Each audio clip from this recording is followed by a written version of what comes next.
తీసుకువెళ్ళి పార్వతి చేతిలో పెడుతుంది. ఏంటే ఇవి అని చెప్పాను కానీ మా మామయ్య గారు ఇచ్చారమ్మా, శివకు ట్రీట్మెంట్కి ఉపయోగపడతాయని.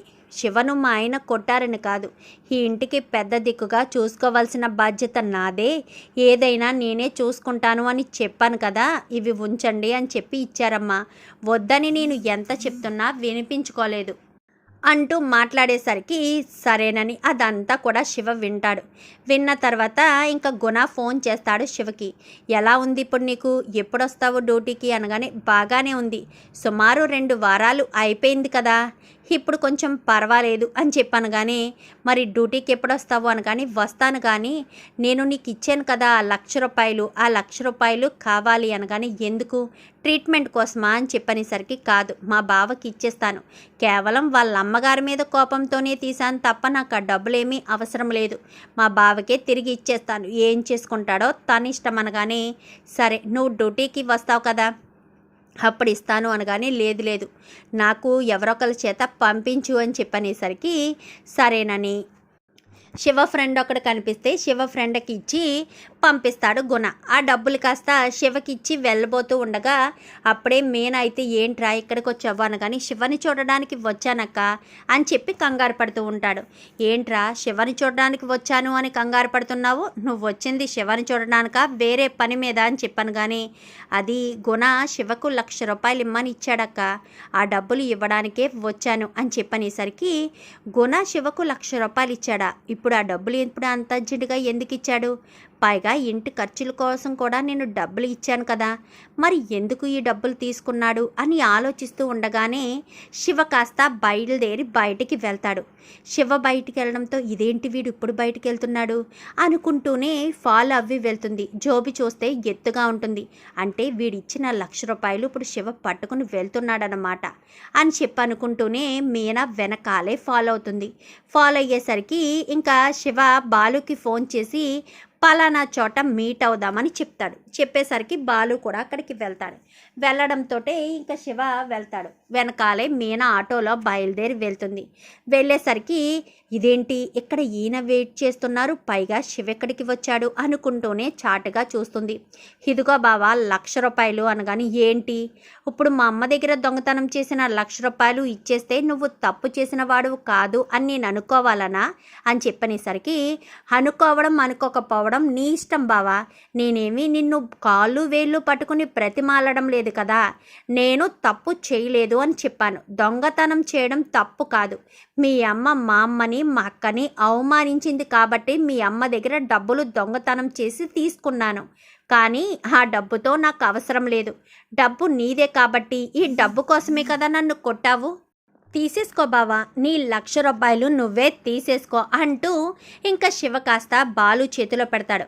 ఎప్పటికీ నువ్వు తప్పు చేసావని అనుకోవట్లేదా శివ అని చెప్పాను. కానీ నేనెందుకు తప్పు చేశాను బావా, తప్పు చెయ్యలేదు, అయినా నేను తప్పు చేయను, ఎప్పుడో దొంగతనం చేయడం మానేశాను అని చెప్పనేసరికి మరి ఇప్పుడెందుకు ఇలా అడుగుతున్నావు అని చెప్పాను. కానీ నీ డబ్బులు నీకు ఇచ్చేస్తే ఎలాంటి గొడవ ఉండదు, రేపు ఎప్పుడైనా నేను దొంగతనం చేసి డబ్బులు తీసేసుకున్నానని నా మీద నింద వేస్తావు కదా, అందుకే గుణ దగ్గర దాచిపెట్టిన డబ్బులు కాస్త నీకే ఇచ్చేస్తున్నాను అంటూ డబ్బులు ఇచ్చేస్తాడు. ఇచ్చేసేసరికి శివ ఇంకెప్పుడు ఎలాంటి తప్పు చేయకు అనగానే తప్పు చేయలేదు, నేను తప్పు చేయలేదు అంటే తప్పు చేయకు అంటావేంటి బావా, తప్పు చేయలేదు, నాకు ఏమొచ్చినా గుణ చూసుకుంటాడు, గుణాయే నాకు సపోర్ట్గా ఉంటాడు అనగాని అయినా వాడు చేసేదే ఫైనాన్స్ వ్యాపారం, అదే తప్పు పని, దానికి నువ్వు సపోర్ట్గా ఉంటూ వాడి దగ్గర పని చేయడం ఏంటి, అయినా నువ్వు చక్కగా చదువుకోవడం మానేసి పార్ట్ టైం జాబ్స్ చేసుకోవడం ఎందుకు, చక్కగా చదువుకుని జాబ్ చేసుకోవచ్చు కదా అనగానే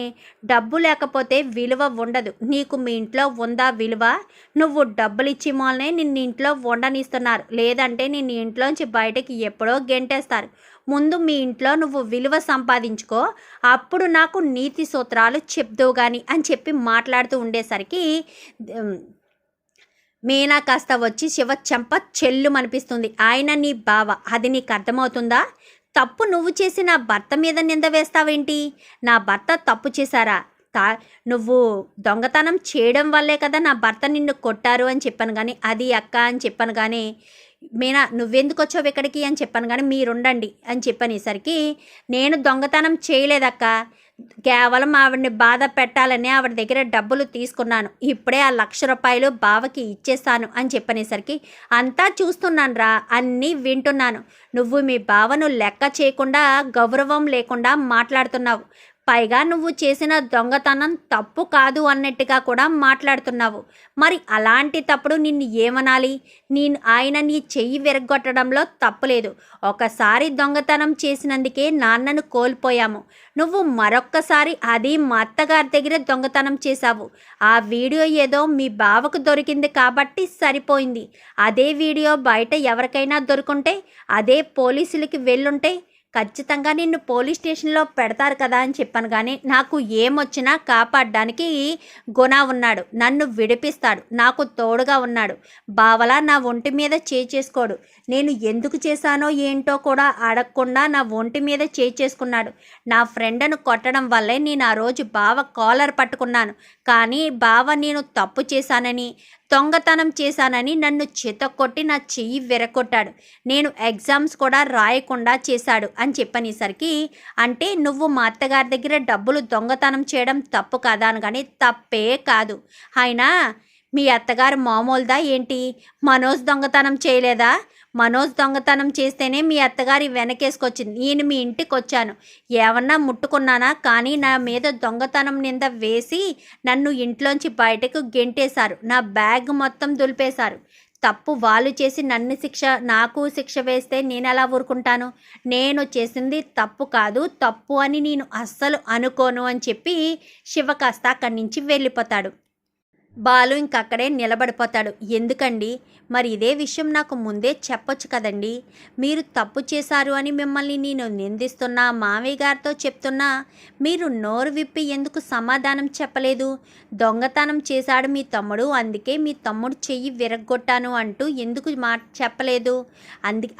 ఆ వీడియోనేనా ఈ ఫోన్లో ఉంది?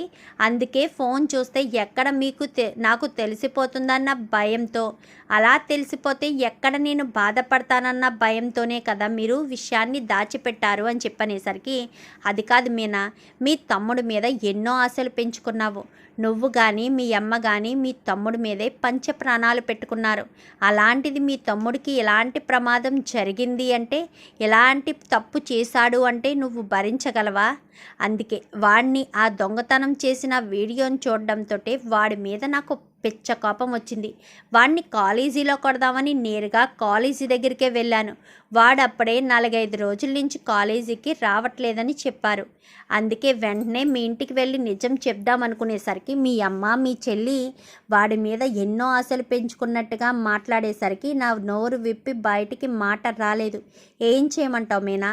మీ తమ్ముడంటే మీకు ఎంత ఇష్టమో నాకు తెలుసు. అలాంటి వాడు ఇలాగ తయారవుతుంటే మందలించాలనుకున్నాను. ఆ ప్రాసెస్లోనే చెయ్యి విరిగిందనగానే, మీరు చేసింది తప్పని నేను అనడం లేదండి, మీరు చేసింది కరెక్టే. కానీ అది మా అమ్మ వాళ్ళకు చెప్పుంటే సరిపోయేది. మీ మీద నింద వేసి మిమ్మల్ని తప్పు పట్టి మాట్లాడుతూ ఉంటే నేను ఎలా భరిస్తాను అంటూ అందుకే వాడిని కొట్టానే తప్ప వాడి మీద నాకు ఎలాంటి కోపం లేదు. వాడి భవిష్యత్తు బాగుండాలి.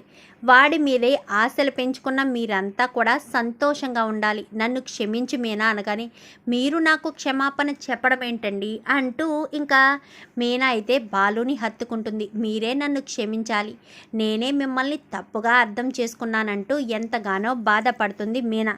పదమేనా, ఈ విషయం మాత్రం ఎట్టి పరిస్థితుల్లో ఇంట్లో తెలియకూడదు. అమ్మకు తెలిస్తే ఎంత గొడవ చేస్తుందో నీకు తెలుసు కదా అనగానే, నన్ను ఇంట్లోంచి బయటికి పంపించేస్తారు అంతే కదా అనగానే, నువ్వు లేని జీవితం నాకు అవసరం ఉండదు మీనా. నువ్వే ఉంటే ఆ ఇంట్లో నేను సంతోషంగా ఉంటాను. నువ్వు లేకపోతే నన్ను అక్కడ ఎవరు పట్టించుకుంటారు?